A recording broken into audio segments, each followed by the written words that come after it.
नमस्कार विद्यार्थियों। आज हम पादपों में वृक्ष प्रवृत्ति का विकास के बारे में अध्ययन करेंगे कि किस प्रकार से पादप, जो कि हम जनरली देखते हैं कि हमें शूप, झाड़ी एवं वृक्ष तीनों रूप में देखने को मिलते हैं। जो इनकी चरम अवस्था है वो है वृक्ष रूप।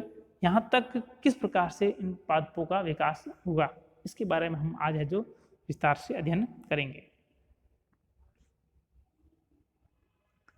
अब हम जब बात करते हैं कि पादपों का विकास चरम रूप में वृक्ष के रूप में हुआ है, तो विकास किस प्रकार से हो सकता है। विकास के तीन रूप होते हैं।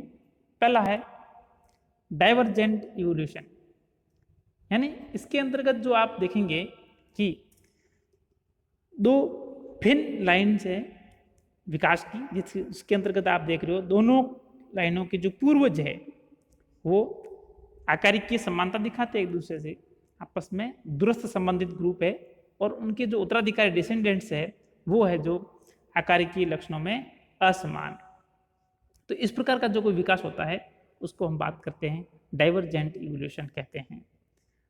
वहीं दूसरा जो विकास का प्रकार है वो है पैरेलल। पैरेलल का मतलब होता है समानांतर विकास, यानी दो लाइनों में एक साथ साथ विकास जो होता है, जिसके फलस्वरूप दोनों ही लाइन्स के जो उत्तराधिकारी जो डिसेंडेंट्स होते हैं वो समान आकारिकीय संगठन अथवा लक्षण प्रदर्शित करते हैं। यहाँ पर जो आप देख रहे हैं कि जो दो पूर्वज ग्रुप है वो आकारिकीय संगठन में समान है, लेकिन समानांतर के विकास के अंतर्गत एक ये बात है कि जो पूर्वज है वो निकटस्थ संबंधित है, ज़्यादा कोई दूर के नहीं है, बिल्कुल ही एक ही निकटस्थ, या हो सकते हैं कि एक ही पूर्वज से है आगे जाकर के दो अलग अलग लाइन्स डेवलप हो सकती है। इसके अंतर्गत आप देखोगे तो दो संबंधित निकटस्थ पूर्वज ग्रुप है, उनके अंतर्गत जो आगे उनके उत्तराधिकारी है, उनके वंशज है डिसेंडेंट्स, वो है जो वो भी आकारिकीय लक्षणों में एक दूसरे से संबंधता प्रदर्शित करते हैं। ये बात अलग है कि उनके जो डिसेंडेंट्स है वो अपने पूर्वजों से लक्षणों में भिन्न है, क्योंकि विकासीय प्रक्रम के दौरान उनके वातावरणीय परिस्थितियों के कारण उनके अंतर्गत नए अनुकूलन विकसित होते हैं, इसलिए उनके लक्षण अपने पूर्वजों से समानता नहीं दर्शाते हैं। लेकिन दोनों लाइनों से विकसित उत्तराधिकारी आपस में समान आकारिकीय संगठन प्रदर्शित करते हैं, क्योंकि ये समान वातावरणीय परिस्थितियों में विकसित हुए हैं।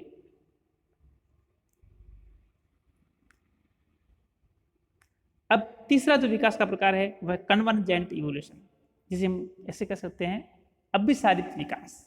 यानी इसके अंतर्गत आप देखोगे तो जो पूर्वज है वो आकारिकीय संगठन में कोई समानता नहीं दर्शाते हैं, लेकिन बाद में यह जो वातावरणीय परिस्थितियां एक समान होने के कारण इनसे विकसित इनके डिसेंडेंट्स उत्तराधिकारी या जो उनकी जो वंशावली के जो सदस्य हैं वो आपस में आकारिकीय समानता दिखाते हैं, आप आकारिकीय लक्षणों में आपस में समानता दर्शाते हैं। तो इस प्रकार से जो विकास होता है उसको हम बोलते हैं अभिसारित विकास। यहाँ पर इस अध्याय के अंदर हम पढ़ रहे हैं कि पादपों से वृक्ष स्वभाव का विकास किस प्रकार से हुआ, अर्थात पहले उसका भले कोई रूप हो, भले वो क्षूप हो, भले झाड़ी हो, भले वो छोटा पादप हो, भले वो जो वृक्ष हो, तो इन सभी रूपों को आखिर में अंत में चरम अवस्था अर्थात वृक्ष रूप किस प्रकार से प्राप्त हुआ, तो उसके अंतर्गत हम इन दो विकासीय प्रक्रमों अर्थात पैरेलल इवोल्यूशन और कन्वर्जेंट इवोल्यूशन के बारे में अध्ययन करेंगे। सबसे पहले हम बात करते हैं समानांतरण विकास अर्थात पैरेललिज्म क्या है और इसके द्वारा किस प्रकार से पादपों ने अपने वृक्ष स्वरूप को प्राप्त किया। पैरेललिज्म के अंतर्गत अथवा समानांतरण विकास प्रक्रम के अंतर्गत विभिन्न पादप समूहों में विकासीय क्रम के दौरान उनके लक्षणों में अनेक परिवर्तन होते हैं एवं ये एक समान आकारिकीय संगठन की चरम सीमा तक पहुंच जाते हैं। कहने का मतलब है कि पादपों के अंतर्गत अलग अलग समूह हो सकते हैं उनके पूर्वजों के, लेकिन विकासीय क्रम के दौरान अगर समान वातावरणीय परिस्थितियों में विकास हुआ है तो उनके जो डिसेंडेंट्स है वो इस प्रकार के आकारिकीय लक्षण अधिग्रहित कर लेते हैं कि वो आपस में एक समान आकारिकीय संगठन आपको प्रदर्शित करते हैं। तो इस प्रकार का समानांतर विकासीय क्रम जिसमें हम देख रहे हैं कि जो डिसेंडेंट्स है वो आकारीय संगठन में समानता प्रदर्शित करते हैं। ये समानता प्रोग्रेसिव इवोल्यूशन के कारण भी हो सकती है और रिट्रोग्रेसिव इवोल्यूशन के कारण भी हो सकती है। हालांकि इस प्रकार का समान विकासीय प्रक्रम अपनाने वाले पादप समूह में आनुवंशिक संबंध बहुत कम परिलक्षित होते हैं। यानी कहने का मतलब है कि वो भले ही एक ही पूर्वज से है जो दो भिन्न लाइनों से डिसेंडेंट्स विकसित हुए हैं, लेकिन आपस में डिसेंडेंट्स यानी जो नई वंशावली के जो सदस्य हैं वो आपस में सिर्फ आकारिकीय संगठन में समानता दर्शाते हैं, लेकिन उनका आपस में आनुवंशिक संबंध है जो इतने नजदीक नहीं होते हैं। आनुवंशिक समानता उनके अंदर बहुत ही कम परिलक्षित होती है। अब जैसे यहाँ पर आप जो एक इसको फ्लो चार्ट या डायग्राम के द्वारा समझ सकते हैं। जैसे आप देख रहे हो यहाँ पर एक ही लाइन के द्वारा जो उत्तराधिकारी विकसित हो रहे हैं डिसेंडेंट्स ए, बी एंड सी।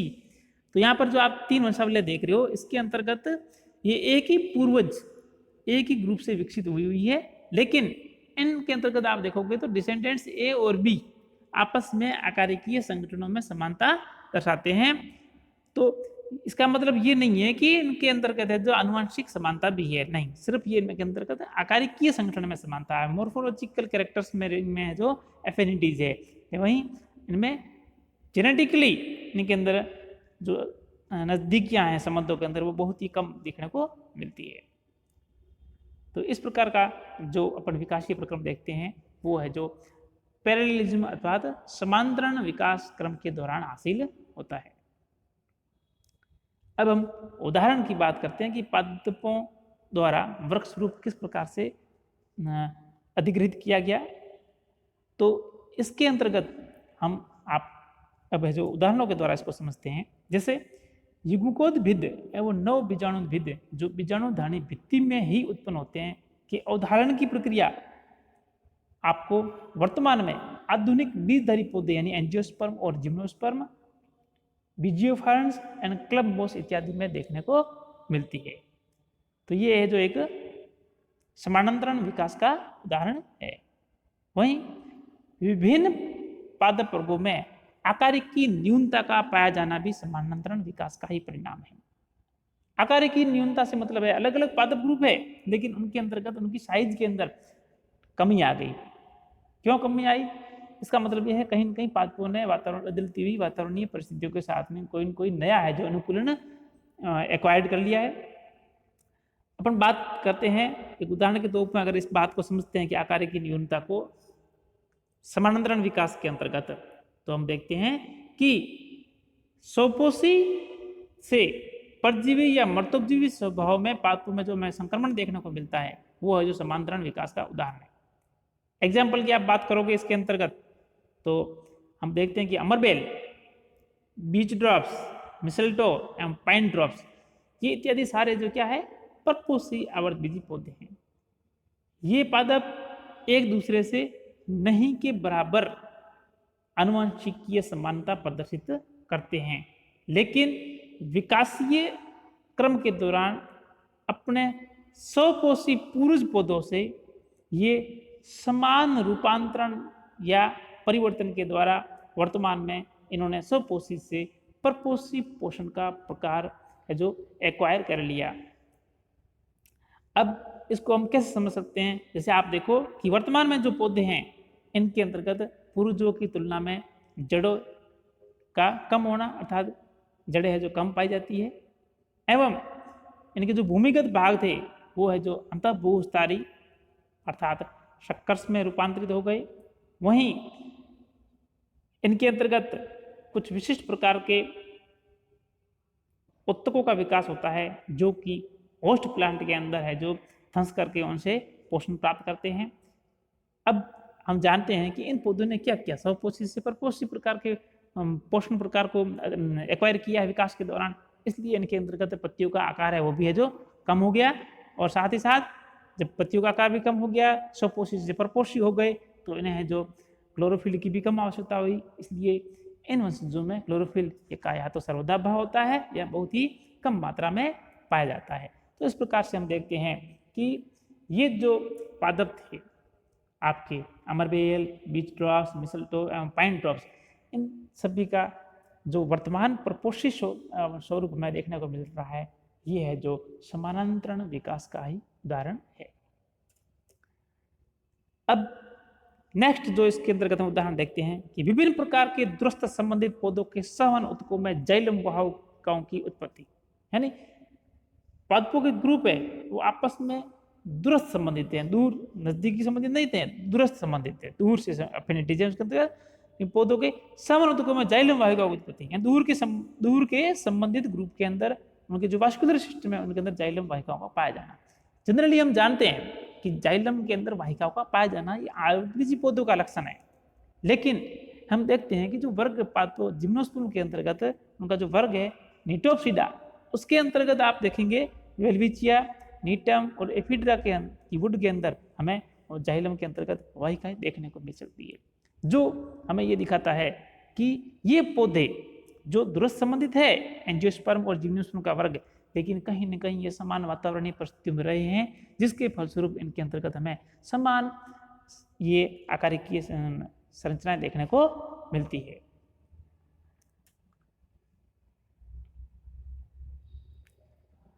अब जो दूसरा जो प्रकार है इवोल्यूशन का जो हम पढ़ रहे हैं कि पादपों ने किस प्रकार से है जो वृक्ष स्वरूप को एक्वायर किया है, वो है अभिसारिता अर्थात कन्वर्जेंस।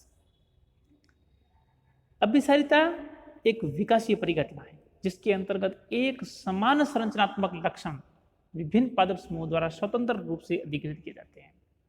वहां पर हमने देखा था कि पैरेललिज्म के अंतर्गत एक ही पूर्वज लाइन से आगे जाकर के नई लाइन्स विकसित होती है, अर्थात नए डिसेंडेंट्स सदस्य विकसित होते हैं जिनके अंतर्गत आकारिक के लक्षणों में समानता होती है। लेकिन यहाँ पर अलग अलग पूर्वज लाइन से विकसित उत्तराधिकारी अपने लक्षणों में समानता दर्शाते हैं। तो इस प्रकार के डिसेंडेंट्स जो भिन्न भिन्न लाइन्स से विकसित हुए हैं लेकिन आपस में आकारिक के लक्षणों में समानता दिखाते हैं, जो कि स्वतंत्र रूप से इन्होंने जो इन लक्षणों को अधिग्रहित किया है, इस प्रकार की घटना को अभिसारिता कहते हैं। अब अभिसारिता या सम्मिलन की प्रक्रिया प्रायः असंबद्ध सजीव या पादप समूह के सदस्यों में दृष्टिगोचर होती है। ये जो घटना होती है ये ऐसे पादप समूहों के बीच में होती है जो आपस में संबंधित नहीं होते हैं, जो दूरस्थ संबंधित या आपस में इनका कोई लेना देना नहीं, कि पूर्वज है जो दोनों अलग अलग हो। वहीं समानांतरण विकास के अंतर्गत हमने देखा था कि वो एक ही पूर्वज लाइन से विकसित हुए होते हैं, लेकिन दोनों ही प्रक्रिया में समानांतरण और अभिसारिता विकास के अंतर्गत जो डिसेंडेंट्स होते हैं वो आकारिकीय संगठनों में समानता प्रदर्शित करते हैं। ये जो अभिसारिता है, अभिसारिता का कारण है कि समान वातावरणीय परिस्थितियों में विकसित होने वाले विभिन्न पादप समूहों में समानांतरण विकास के दौरान विकसित अंतिम आकारिक के लक्षणों में इतनी अधिक समानता होती है कि इन्हें एक दूसरे से अलग से पहचानना मुश्किल हो जाता है। यानी कहने का मतलब है कि जो उनके पूर्वज है ना, पूर्वज जो उनके जो वंशज है वो एक दूसरे से दूरस्थ संबंधित हो सकते हैं, लेकिन उनके द्वारा विकसित आगे उनके जो लाइन्स के जो उत्तराधिकारी या जो डिसेंडेंट्स है वो आकारिक के लक्षण में इतने एक दूसरे से समानता प्रदर्शित करते हैं, अपने पूर्वजों से तो भिन्न हो जाते हैं, लेकिन वो डिसेंडेंट्स आपस में भिन्न भिन्न लाइन्स के डिसेंडेंट्स आपस में इतनी अधिक समानता प्रदर्शित करते हैं कि उन्हें एक दूसरे से अलग से पहचानना मुश्किल हो जाता है। लेकिन ये बात अलग है कि उनके अंदर है जो आनुवंशिक रूप से बहुत ही कम संबंधता प्रदर्शित होती है। यहाँ पर जो आप देख रहे हैं कि दो भिन्न लाइन्स है जिनके द्वारा विकसित डिसेंडेंट्स ए और बी आपस में आकारिक लक्षणों में समानता दर्शाते हैं। तो इस प्रकार से जब दो भिन्न लाइनों से, दो भिन्न पूर्वजों से निर्मित या विकासी प्रक्रिया के द्वारा जो उनके अंतिम जो डिसेंडेंट्स होते हैं सदस्य, वो आपस में अगर समानता प्रदर्शित करते हैं तो इस प्रकार की घटना को हम अभिसारिता कहते हैं। तो पादपों के अंदर उनके जो वृक्ष स्वरूप का जो हम देखते हैं वर्तमान में विकास हुआ है, वो अभिसारिता है जो के कारण हो सकता है।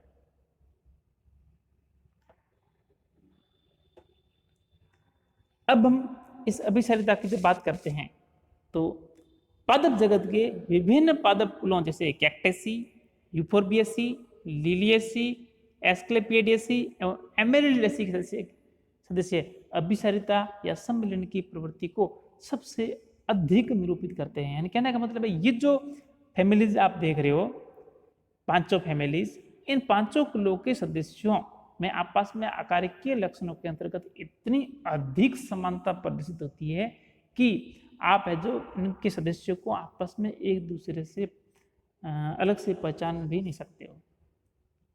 हाँ, ये बात अलग है कि उनके अंतर्गत आनुवंशिकीय लक्षणों में आपस में संबंधता बहुत कम है जो होती है। अब हम इन पांचों कुलों के अंतर्गत अपन दो फैमिली की बात करते हैं, एक है कैक्टसी, दूसरा है यूफोर्बिएसी।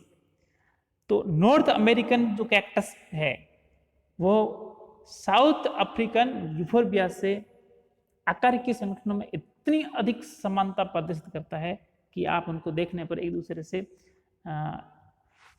अलग अलग पहचान नहीं पाते कौन सा यूफोर्बिया है, कौन सा है जो कैक्टस है, क्योंकि इनकी जो आकारिकीय लक्षण होते हैं जैसे पत्तियों का नहीं होना या बहुत कम मात्रा में पाया जाना, कांटों की उपस्थिति, म्यूसिलेज का पाया जाना, जल संचयी ऊतकों का बहुत अधिक मात्रा में विकसित होना, तो ये तमाम प्रकार के जो लक्षण हैं ये इन दोनों प्रकार के वंशों में हमें देखने को मिलता है। इसलिए आकारिकीय लक्षणों के आधार पर इन दोनों वंशों को अलग अलग पहचानना मुश्किल हो जाता है। अब इन वंशों को पहचानने का सिर्फ एक ही माध्यम है, वो है इनका फ्लोरिंग, यानी जब पुष्पन की प्रक्रिया होगी तो उनकी फ्लोवर स्टडी के आधार पर हम है जो इन दो कुलों को आसानी से पहचान सकते हैं। तो इस प्रकार से हम देखते हैं कि वर्तमान में जो हम पादपों का अधिक विकसित चरम समुदाय वृक्ष देख रहे हैं, उनका विकास पैरेललिज्म यानी समानांतरण विकास क्रम एवं कन्वर्जेंस अर्थात अभिसरिता विकास क्रम के दौरान हुआ है। धन्यवाद।